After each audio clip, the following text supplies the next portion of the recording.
say it with your chest moment. I just kind of want to give my 2 minutes, 2 cents, and speak on a few different topics. One topic I want to talk about is the Colin Kaepernick issue. I also want to speak on the churches and kind of the environment that has now created itself. With dealing with the churches, specifically the Christian community. I can talk about a lot of different other communities, dealing with a lot of different other communities. But dealing with the Christian community, I would say a lot of our problems are we're not showing thyself in the correct light.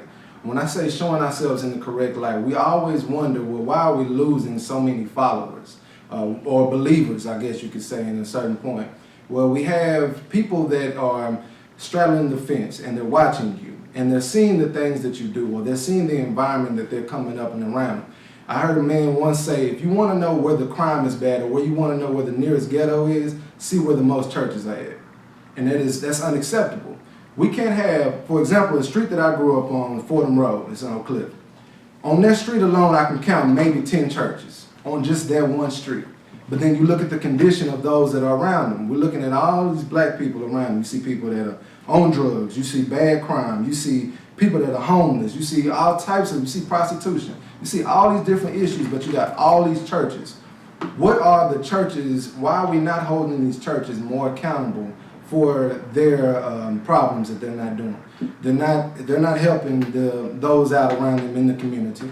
They're not feeding anybody. They're not putting anybody into a position to, we're giving you a fish, just to feed you for today, but we're not teaching you how to fish. So there's not any type of financial literacy being taught. There's not any type of, discipline being taught, or any type of, security being done in the community.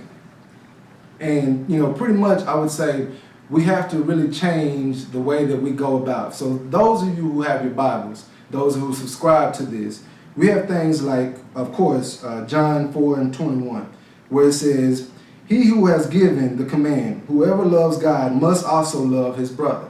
So if you're someone who you say that you're a follower of Christ or that you're Christ-like, you must also present those same exact acts. You cannot just only spew out a few different verses, or we have these local Bible studies, or just go to church every Sunday. You have to do the things outside of work, outside of work, or outside of church to, I would say, get God's approval more than anything. And then you have the famous one, faith without actions is dead. Which is more important is actually going out and doing something and showing that you are Christ-like versus of just only sitting back and spewing out a few different things. So that's my 2 cents. I kind of went over a little bit on that part. I guess next week I'll touch on the Colin Kaepernick portion. But I would say start being more of an example, leading by example. And that's my 2 cents. This is Maurier, and I'm out.